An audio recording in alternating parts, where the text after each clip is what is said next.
मैं आपका दोस्त रामविलास अपने चैनल मैथ बाय आर विलास पर स्वागत करता हूं। दोस्तों, हम लोग नवोदय के मोस्ट इंपोर्टेंट टॉपिक क्षेत्रफल परिमाप एवं आयतन, जैसा कि आप लोग जानते हैं भैया, हर वर्ष 2 से 3 सवाल आते हैं मात्र क्षेत्रफल परिमाप एवं आयतन के। इस बार जो सिलेबस है आपके क्षेत्रफल परिमाप और आयतन में मात्र 6 आकृति पढ़ना है भैया। कितनी?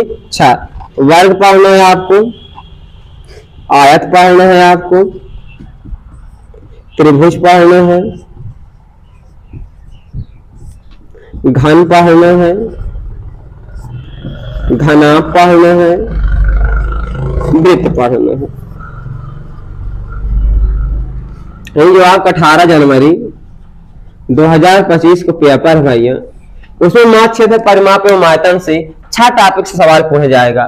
वर्ग, आयत, त्रिभुज, घन, घनाभ, वृत्त, इनके बारे में हम लोग चर्चा करेंगे। पहले जानते हैं क्षेत्रफल परिमाप एवं आयतन।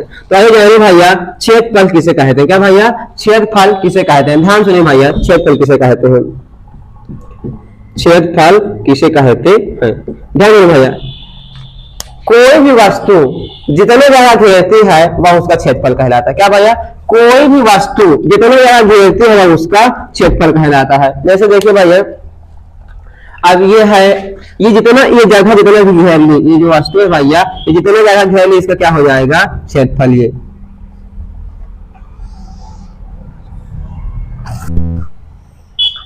देखिए भैया, इस एरिया को इसने कवर किया था ना, तो ये एरिया क्या हो जाएगी? इसका क्षेत्रफल। क्या हो जाएगा भैया? क्षेत्रफल। तो क्षेत्रफल किसे कहते हैं भैया?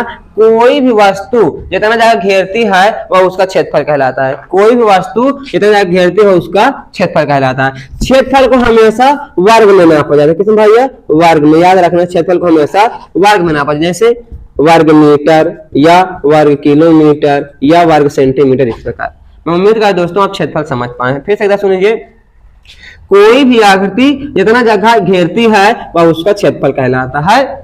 इसकी इकाई हमेशा वर्ग में होती है। एग्जाम्पल में वर्ग मीटर या वर्ग किलोमीटर या वर्ग सेंटीमीटर या वर्ग गज, कुछ भी। ठीक भैया, आप जानते हैं हम लोग परिमाप। क्या जानेंगे भैया? परिमाप। परिमाप तो आप जाने, जैसे 2 शब्द से मिलकर बना है परि प्लस माप से। क्या भैया?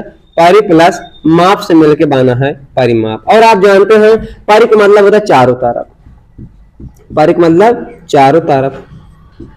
अब माप मतलब माप यानी कि नापना, यानी किसी भी आकृति के चारों तरफ की माप, यानी किसी भी आकृति को आप चारों तरफ से नाप लो, वो क्या हो जाएगा? परिमाप। क्या हो जाएगा भैया? परिमाप। या ऐसे समझ लीजिए आप, कोई भी आकृति है, जैसे देखिए कोई भी आकृति है, जहां से आप चलना, जैसे मान लीजिए यहां से स्टार्ट करो और यहाँ फिर से आ जाओ, यानी जहां से चलना स्टार्ट करो वहां फिर, जैसे ये है मान ली, जहां से चलना शुरू करो वहां फिर से आ जाए, ये सब क्या होता है? इसका परिमाप। क्या परिमाप समझ पाए भैया? परिमाप होता है। जैसे कोई भी आकृति है, उसके चारों तरफ की आप माप ले लीजिए, उसके चारों तरफ की माप क्या हो जाएगी भैया? परिमाप हो जाएगी। अब जानना है हमको आयतन। क्या जानना है भैया? आयतन। और आप जानते हैं, जब से कोई भी वस्तु थी जो जितना ज्यादा घेरती थी उसका क्षेत्रफल था, है ना भैया। लेकिन अगर वो 3 डायमेंशन है, 3 डायमेंशन मतलब उसमें लंबाई, चौड़ाई, ऊंचाई तीनों हो जाए, तो लंबाई, चौड़ाई, ऊंचाई तीनों जितनी जगह घेरेगी वो उसका आयतन होगा। या आप ऐसे समझ लीजिए, कोई भी आकृति में कितना चीज अंबाता है, कितनी क्षमता है, कितना उसमें अटता है, वो चीज क्या होता है? उसका आयतन। फॉर एग्जाम्पल समझ लीजिए भैया, जैसे अब यही मार्कर है भैया, इसमें मान लीजिए कितनी इंक आ जाएगी, जितनी इंक आएगी उतनी जितनी इसकी क्षमता है, यानी जितना इसका आयतन है। तो आयतन समझ गए होंगे भैया आप, यानी कोई भी आकृति में जितना चीज आ जाता है वो क्या होता है? आयतन होता है। या ऐसे समझिए भैया कि जिसमें लंबाई, चौड़ाई, ऊंचाई तीनों हो। क्या भैया? लंबाई, चौड़ाई, ऊंचाई तीनों हो, और जितना ज्यादा घेर लेगी वो भी उसका क्या होगा? आयतन होगा। मैं उम्मीद करता हूं दोस्तों आपको क्षेत्रफल, परिमाप एवं आयतन समझ में आया होगा। तो अब जैसे कि आप जानते हैं हमें 6 टॉपिक पढ़ना है और ये मोस्ट इंपोर्टेंट टॉपिक भाई, इसमें कम 2 से 3 सवाल आते हैं। तो आज हम सबसे पहले जानेंगे वर्ग कंसेप्ट। क्या भैया? वर्ग के बारे में जानेंगे। किसके बारे में? वर्ग के बारे। आइए जानते हैं वर्ग किसे कहते हैं। ध्यान से भाई इसको लिख लीजिए, 4 भुजाओं से घिरी आकृति। क्या भैया? 4 भुजाओं से घिरी आकृति। 4 भुजाओं से घिरी आकृति। 4 भुजाओं से घिरी आकृति जिसकी चारों भुजाएं बराबर हो। 4 भुजाओं से घिरी आकृति जिसकी चारों भुजाएं बराबर हो।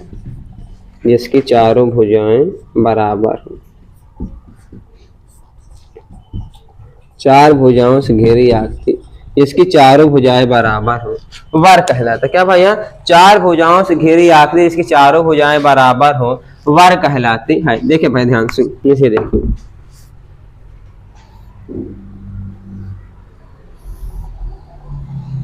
देखिए 1 2 3 4 भुजा है, तो चार भुजाओं से घिरी आकृति, सभी भुजाएं बराबर, चार भुजाओं से घिरी आकृति जिसकी चारों भुजाएं बराबर हो, वर्ग कहलाता है। क्या समझ में भैया? चार भुजाओं से घिरी आकृति जिसकी चारों भुजाएं बराबर हो, वर्ग कहलाता है। जैसे अब बात ये से कोई वर्ग बना, ठीक है भैया, यदि इसकी एक भुजा 4 सेंटीमीटर का है तो इसकी सभी भुजाएं कितनी होंगी?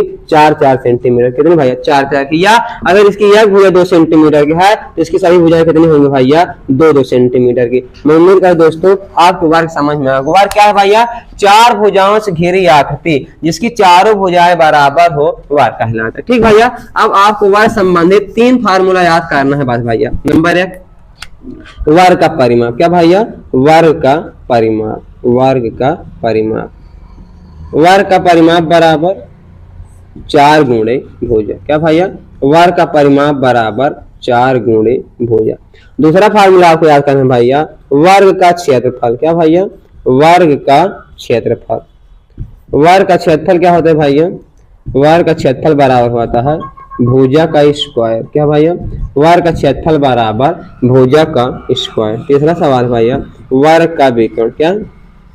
वर्ग का विकर्ण, वर्ग का विकर्ण बराबर क्या होता है भैया? √2 गुणे भुजा। वर्ग का विकर्ण है क्या? 2 गुणे भुजा। वर्ग का विकर्ण बराबर √2 गुणे भुजा। मैं उम्मीद करता हूं दोस्तों आज को बस इतना चीज बताया गया है कि क्षेत्रफल, परिमाप, आयतन की परिभाषा एवं वर्ग की परिभाषा तथा वर्ग के 3 सूत्र। कल हम लोग वर्ग पर आधारित क्वेश्चन करेंगे। पूरा वीडियो देखने के लिए आपको बहुत बहुत धन्यवाद।